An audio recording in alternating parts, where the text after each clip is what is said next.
Bukan Dabura yang membuka chapter ini sebagai ancaman terbesar, melainkan Mahoraga. Untuk pertama kalinya, monster adaptasi itu benar-benar berhasil menekan Dabura hingga ke titik terendahnya. Serangan demi serangan mendarat tanpa ampun, teknik Dabura dinetralisir, dan keunggulan yang selama ini ia banggakan runtuh di hadapan satu fakta pahit. Ada lawan yang tidak bisa dikalahkan hanya dengan kekuatan mentah.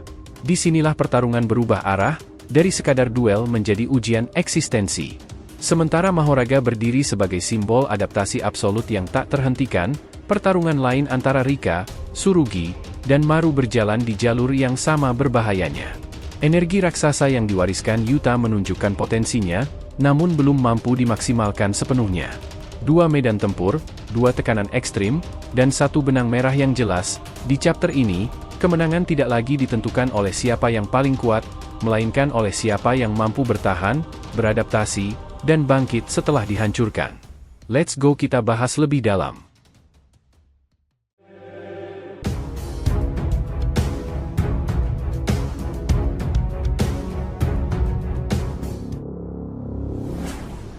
Oh iya, biar terus bisa berinteraksi dengan kalian, subscribe dan bantu ramein video ini ya sob. Yuk, kita masuk pembahasannya. Chapter 18 sendiri berjudul, Dia yang Mampu Mewujudkannya. Sebuah judul yang terasa sangat pas, terutama jika dikaitkan dengan apa yang diperlihatkan Dabura di episode ini. Meski begitu, makna judul tersebut juga bisa diterapkan pada semua petarung yang terlibat dalam pertarungan sengit ini. Cerita dibuka dengan momen fusi Rika dan Tsurugi, di mana dijelaskan bahwa kekuatan tersebut berasal dari sebuah objek terkutuk yang disimpan di gudang terlarang milik klan Gojo.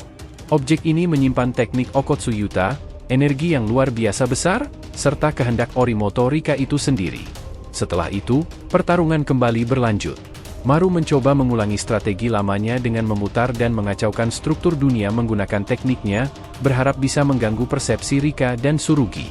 Namun, kali ini hasilnya jauh berbeda. Meski dunia di sekitar mereka berubah, Rika dan Tsurugi justru bisa bergerak dengan sangat luas di medan pertempuran. Bahkan, Rika terlihat mengambil sebuah batu dan melemparkannya langsung ke arah Maru. Sambil tertawa, Rika berkomentar bahwa situasi ini terasa menyenangkan, seperti sedang menaiki wahana ekstrim. Tsurugi pun langsung menegurnya agar tidak berbicara sembarangan, sementara Rika menimpali dengan keluhan khasnya tentang taman hiburan yang penuh anak-anak.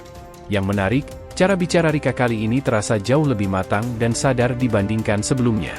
Ia bukan hanya sekadar manifestasi emosi, tetapi sudah mampu bercanda dan berinteraksi secara natural dengan Tsurugi. Ini menjadi penegasan bahwa perkembangan karakter Rika benar-benar terasa signifikan di chapter ini. Kembali ke Maru, serangan batu tadi ternyata benar-benar memberikan dampak fisik.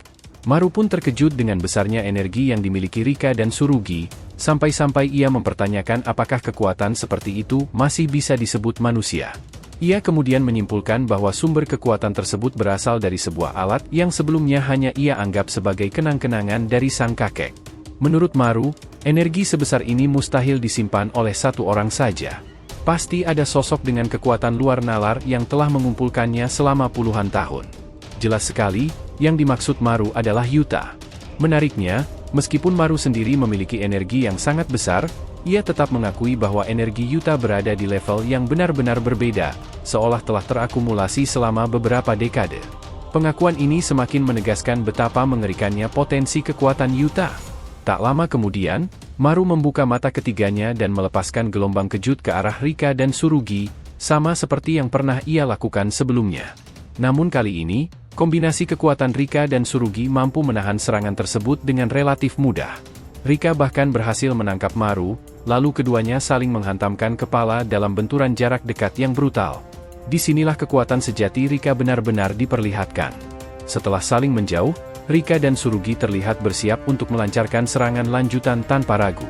Namun Maru dengan cepat bereaksi, melepaskan serangan balasan untuk menjauhkan diri. Tampaknya, pertarungan jarak dekat adalah skenario terburuk bagi Maru, sehingga ia memilih untuk menjaga jarak. Sambil terus menganalisis keadaan, Maru menyadari bahwa rencananya tidak berjalan sesuai harapan. Ia menyinggung kekuatan pedang Tsurugi dan energi cincin yang digunakan, seakan mempertanyakan apakah cincin itu benar-benar tidak ada hubungannya dengan semua ini. Rika dan Tsurugi pun menjawab dengan tegas bahwa mereka akan memenangkan pertarungan ini apapun yang terjadi. Maru menanggapi dengan tenang, mengatakan bahwa mereka tidak perlu meminta maaf. Pada saat itulah, sesuatu yang luar biasa terjadi. Tumbuhan mulai tumbuh dari tanah, menyebar dengan cepat hingga membentuk hutan lebat di sekitar medan pertempuran. Maru kemudian berkata bahwa mereka juga akan melakukan hal yang sama. Menariknya, ia menggunakan kata, kami, bukan, aku. Hal ini menimbulkan dugaan kuat bahwa Maru kini bertarung bersama mata ketiganya, yang sejak awal memang menjadi alasan utama ia terjun ke dalam pertempuran ini. Sementara itu, makna dari kemunculan hutan ini masih menjadi tanda tanya besar. Banyak yang berspekulasi bahwa fenomena tersebut bisa jadi merupakan bentuk lain dari ekspansi domain milik kaum simian.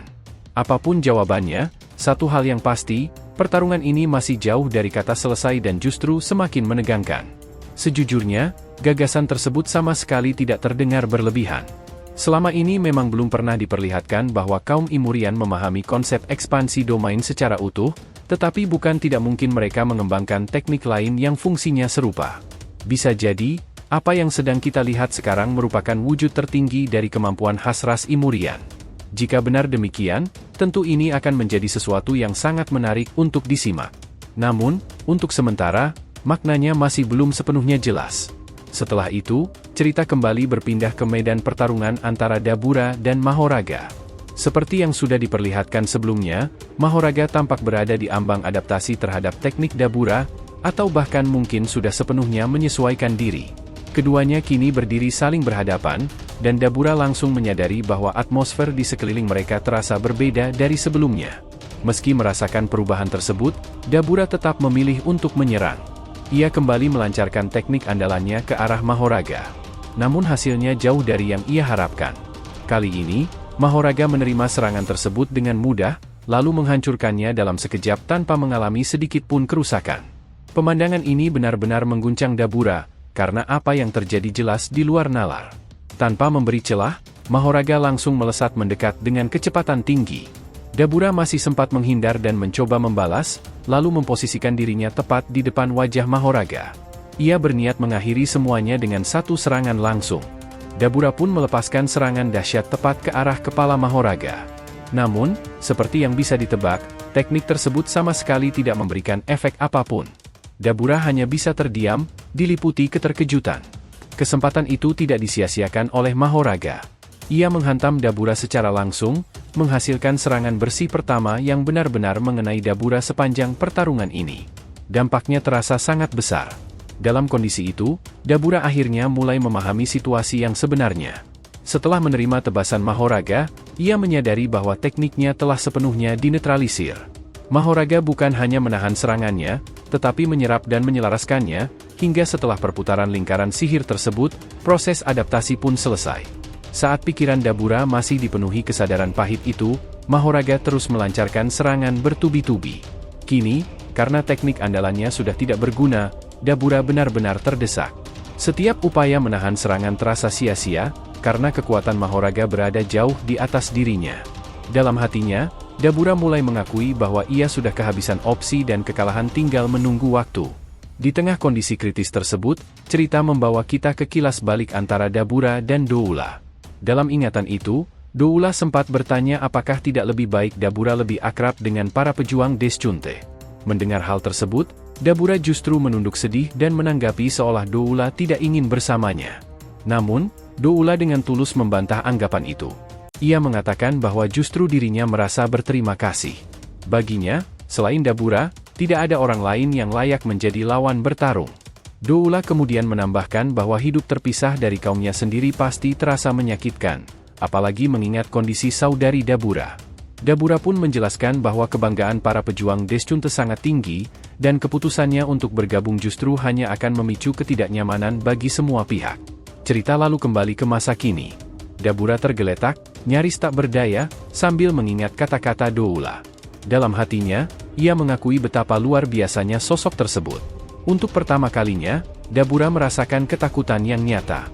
Ia tidak pernah membayangkan akan ada makhluk yang mampu menekannya sedemikian rupa seperti Mahoraga saat ini. Kilas balik kembali berlanjut, memperlihatkan Dabura yang mengingat bagaimana dirinya dulu selalu menang tanpa perlu mengerahkan seluruh kemampuannya. Namun kini, kenyataan di hadapannya benar-benar berbeda. Saat dirinya ditolak atau ketika orang-orang tidak mampu menerima keberadaannya, Dabura merasakan sesak yang menusuk di dadanya. Ia menyadari dirinya kuat dan terlahir sebagai seorang petarung, tetapi di lubuk hatinya ia tidak ingin bertarung. Mendengar pengakuan itu, Doula hanya tersenyum dan mengatakan bahwa anggapan tersebut keliru. Bukan karena Dabura enggan bertarung, melainkan karena sejatinya ia belum pernah benar-benar bertarung. Kekuatan Dabura sudah melampaui batas seorang pejuang biasa, itulah sebabnya ia tidak pernah merasakan arti pertarungan sesungguhnya. Ucapan itu membuat Dabura kebingungan. Ia belum mampu mencerna maksud Doula sepenuhnya. Doula pun menjelaskan bahwa ada hal-hal yang tidak bisa dipahami hanya lewat kata-kata. Suatu hari nanti, akan muncul sosok yang cukup kuat untuk mengalahkan Dabura, dan pada saat itulah ia akan memahami makna sejati dari pertarungan. Cerita kembali ke masa kini, dan ternyata sosok yang dimaksud itu memang telah muncul. Mahoraga melayangkan tendangan keras tepat ke perut Dabura, serangan yang terasa brutal dan tanpa ampun. Di tengah hujan serangan itu, Dabura mulai menyadari sesuatu. Bertarung karena keinginan sendiri atau menolak bertarung karena enggan, keduanya bukanlah pertarungan yang sesungguhnya. Dalam pikirannya, terlintas kembali kenangan saat Doula berkata bahwa Dabura harus melindungi orang-orang Rumel. Ingatan itu disusul oleh suara adiknya yang penuh kepercayaan, mengatakan bahwa Dabura pasti mampu melakukannya. Menariknya, hingga saat ini wujud sang adik masih belum pernah diperlihatkan, sesuatu yang terasa sengaja disimpan sebagai misteri. Berbekal kenangan-kenangan itu, Dabura akhirnya memahami arti sebenarnya dari sebuah pertempuran. Bertarung bukan soal keinginan, melainkan karena memang harus bertarung. Itulah esensi seorang pejuang sejati. Siapapun yang mampu melakukannya pantas disebut sebagai warrior.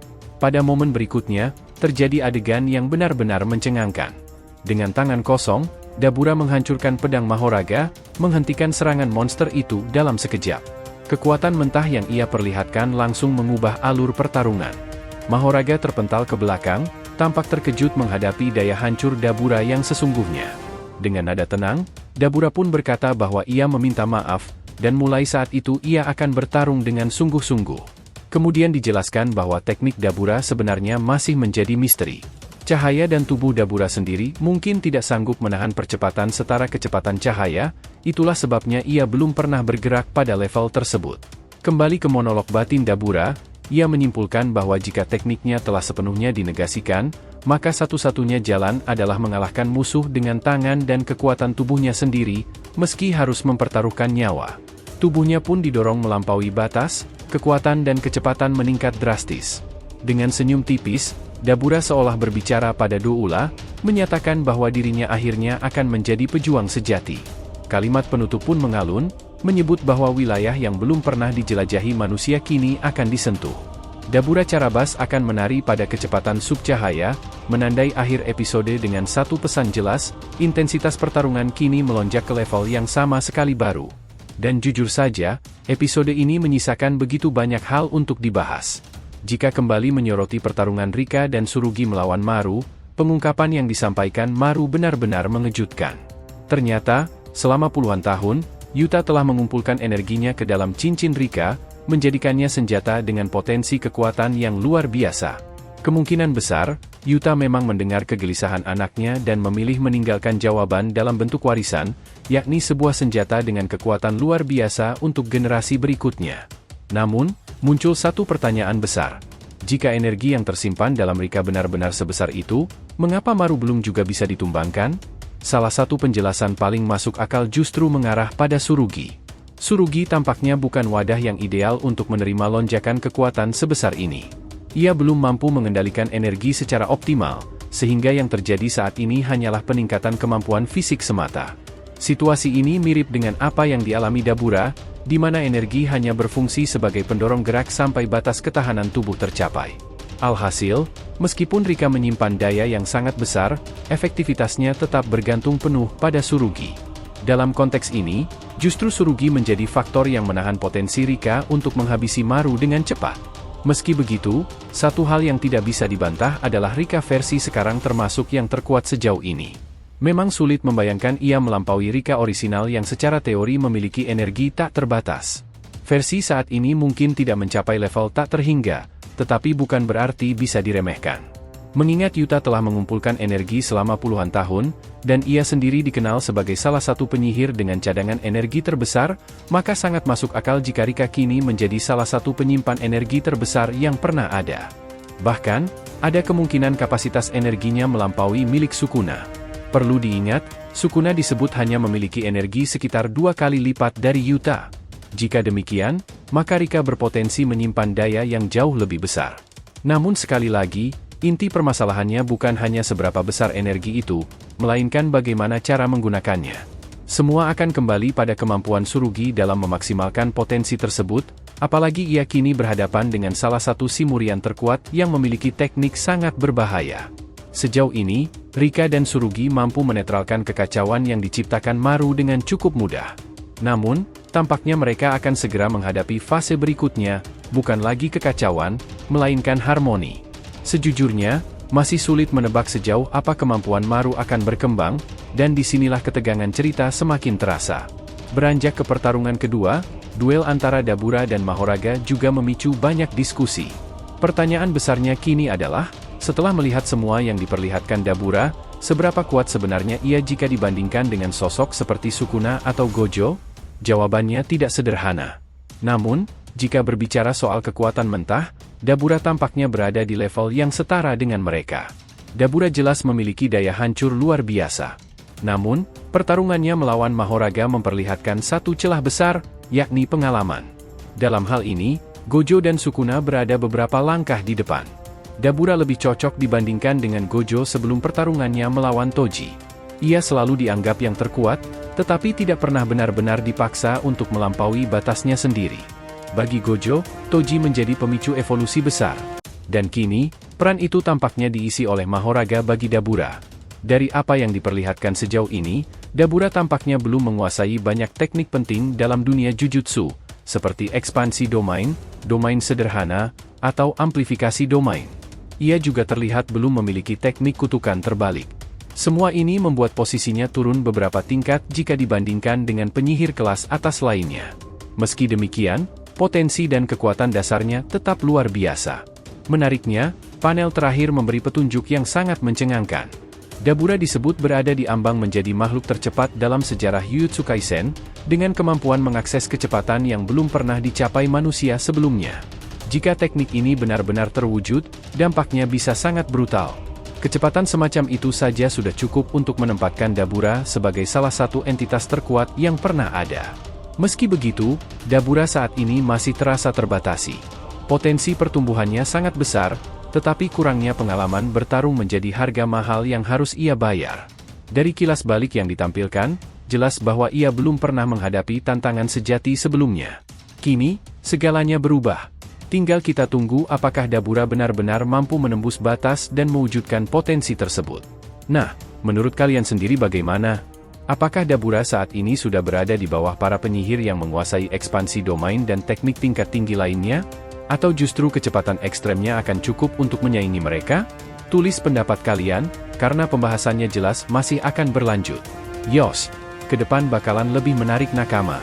Terima kasih banyak telah mengikuti cerita ini sampai akhir. Jika ada yang ingin ditanyakan silahkan ya, feel free tulis di kolom komentar di bawah ini teman-teman. Thanks ya, telah menonton video ini and will be coming back again.